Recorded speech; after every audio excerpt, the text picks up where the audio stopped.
Are you a non-native English speaker who's looking to improve their English speaking skills? If you are, make sure to stick to the end of this video because I'll be sharing tips on how to improve your English speaking skills, and I will have this discussion with Dr. Mark Picus, who has a master's degree in teaching English to non-native English speakers. Dr. Picus, can you start by introducing yourself to the viewers?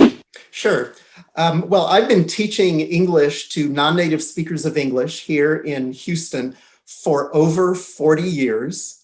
A lot of it has been at an academic level, so students who are planning to go on and get a college degree, or like now, students who have a master's, have a PhD, have an MD, but because English is the international language of science, they need to use a lot of English in their daily life while they're here. And even if they're back in their native country or another country, they're still going to be dealing a lot in English.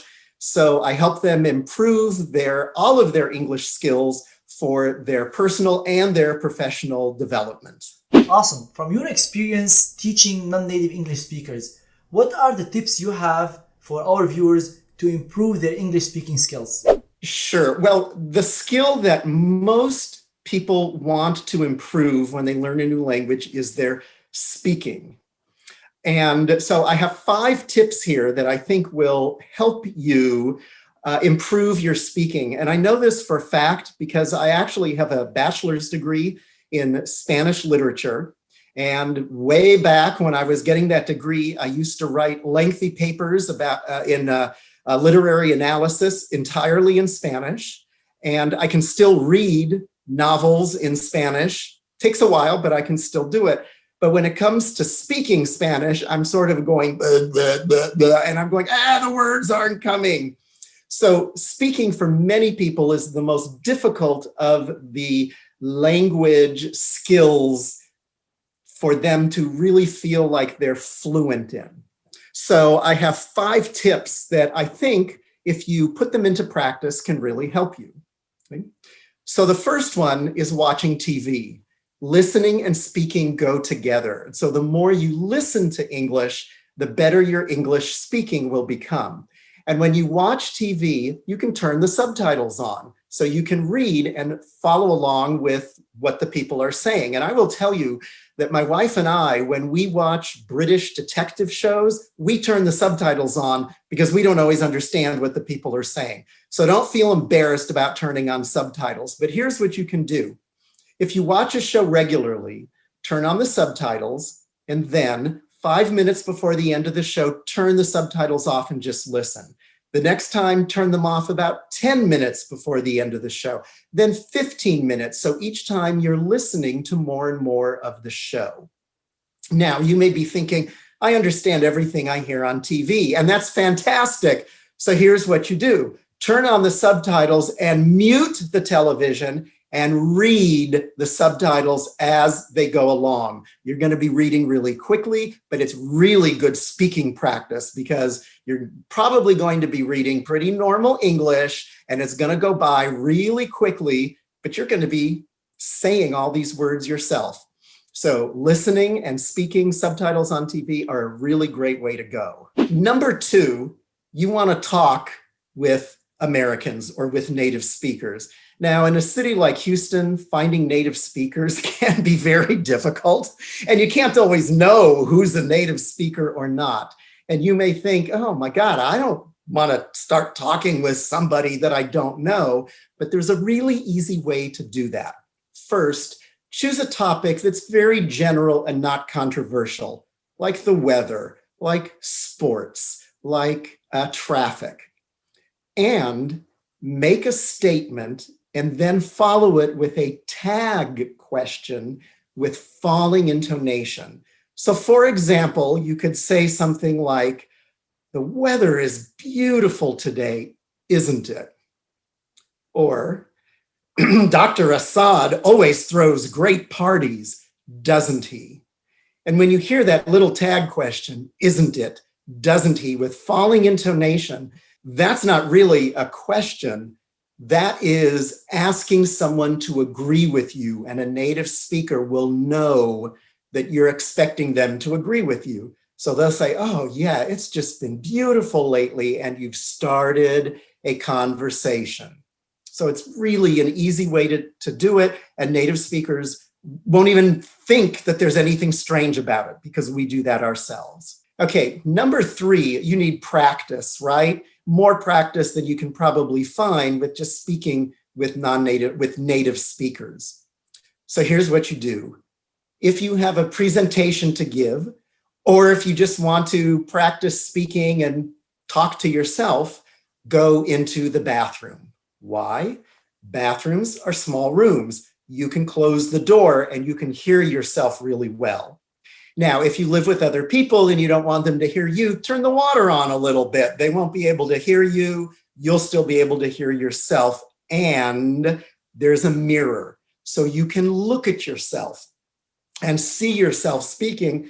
Have a conversation where you're acting like both people. Yes, in a normal situation, you'd probably be taken to the psychiatric hospital, but you're in a bathroom by yourself. You're just practicing English, just talking. Or, as I mentioned, if you have a presentation you're giving, practice it in front of the bathroom mirror. You'll be able to hear yourself and see yourself. It is really good practice. Okay, now number 4 is not really for everybody, but if you have small children, you know that small children always learn any language really, really well. And adults, it's much harder for them to learn language. If you have young children who were born here or came here very young, their English is going to be better than yours. Speak your native language to your children. If they answer you in the native language, if they answer you in English, doesn't matter, okay? Don't teach your children English. Let them teach it to you. And now we come to number 5, okay? Don't care about being perfect, and don't ask someone you're talking to be corrected. Okay, if someone corrects you for every mistake you make, they're going to say, oh no, don't use there, use the. And you say, oh really? Why? And then they're going to try to explain it, which they probably can't, because you don't really know why your native language has these rules. You just use them. And then your conversation is stopped. It's gone into something else, and it's very, very frustrating. The goal of language usage is being understood. Your goal is not to sound like me, because I have a Southern California accent. You did not grow up in Southern California. You're not going to sound like me. You're not a native English speaker. You're not going to sound like me. But if most of the time when you are speaking, people understand what you're saying, you're speaking English just fine. So remember, the goal is not perfection. There's no such thing as perfection in language. You make mistakes in your native language all the time. Things get pronounced wrong. You leave a word out. It's not a problem. You don't even notice it or think about it. So make that the same thing in English. If the person you're talking to understands you, your English is good. It is worthwhile to work on your pronunciation so that it comes closer to not necessarily standard English, because there's so many varieties of English, of course, but just so that it's easier for people to understand. So just as an example, many people learning English have trouble pronouncing R's and L's because they're very strange sounds in English. If you have trouble with that, practicing that is a good idea so that it's easier for you to do it and clearer to do it. But it doesn't have to be perfect when you do it. The other thing I would recommend, actually, if you work on your pronunciation, is that you spend more time practicing vowels. Most of an accent, whether it's in your native language, and most of you probably speak a language, and you hear someone speaking that language, and you say, oh, they're from that part of the country, or they're from this area. Most of the time, it's the vowels that give that away. Yes, the consonants do have varieties, but there's much greater variety in vowels. So practice with vowels and things like the reduced vowel in English. You see it in the dictionary. It's that upside down E. We call it the schwa, most common sound in English. When you get that into your pronunciation, immediately your pronunciation is like 5 times more understandable. So there's certain things to focus on and practice, but it's unlikely you're ever going to have an accent that's native-like, and it's just not necessary. Besides, what's native-like? I'm a native English speaker, but there's native English speakers who sound a lot different than me. So I hope that you'll remember these 5 points. Watch TV with the subtitles on or off. Start a conversation with strangers with a falling intonation tag question at the end. Practice by yourself in the bathroom when you're not using the bathroom. Don't speak English with your children, and don't expect to be perfect and sound like me. Thank you very much, Dr. Assad. It's been a lot of fun. Thank you so much, Dr. Picus. Those were extremely insightful points. And now I want to share with you some tips that I found helpful throughout my English learning journey. As Dr. Picus mentioned, the best way to learn English and speak English is to speak it with native English speakers. But not all of you have access to native English speakers. So what can you do if you are not living in the US or UK and you don't have access to native English speakers? First, you can listen to movies, to songs. And by listen, I mean active listening. Because when I listen to movies, I don't pay attention to the pronunciation, intonation, how things are said. But when I tell you to listen, actively listen to movies and songs, listen to one sentence and then stop the movie or the song and try to repeat it. And continue doing that until you feel you're close enough to the pronunciation by the native English speakers. One downside of this method is that sometimes you might not be able to identify whether you're close enough. You might think that you're pronouncing it like Americans, but you're actually not. So this method needs a very good ear to identify whether you were close enough or similar to the way native English speakers are saying the word. My second tip is to speak with people from your own country or speak your own language in English. I know multiple people here in the States, when they come, they live with people from their own country and they can speak English but their native language as well. So one way to improve your English and make it subconscious, make it the language that you think of, the language that you dream in, is to speak it even with people who speak your native language. I can assure you that you will not forget your native language. So use that time when you're with people from your own country who speak your own language to speak English and make English the language that you think of and be more comfortable with the everyday language. My third tip is to use books that can teach you pronunciation and some speaking skills. One of these books that I use is called American Accent Training.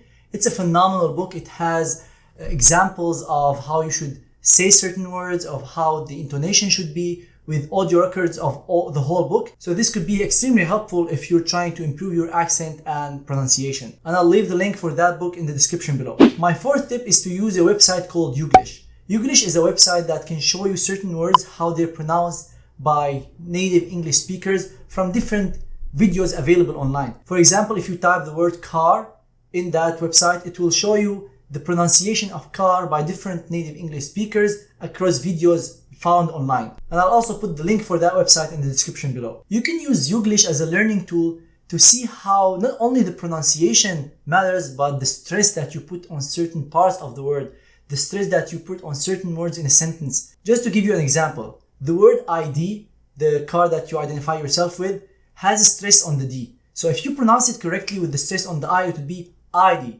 So people might not understand what this means because this is different than the way they hear it, which is ID, the stress on the D. So these simple things, you would learn it from the book, from listening to YouGlish, seeing how people put stress on words, because intonation and the stress is as important as the way you pronounce certain words. And finally, for those who don't have access to native English speakers in their home country, or they're not in the US or UK or an English speaking country, they can find online tutors who can speak with them, teach them how to improve their pronunciation, or just chat with them in English. This will cost you some money, but I think it's extremely worth it. Always remember that your pronunciation, the positioning of the tongue, the lips, it's a very complicated process and it takes time. It doesn't happen overnight. So don't expect to see immediate changes in a day or a week or so. It might take months or years, but it'll happen eventually if you put the effort, you consistently work on it, and you're patient to see the long-term results. Well, that brings us to the end of this video. I hope the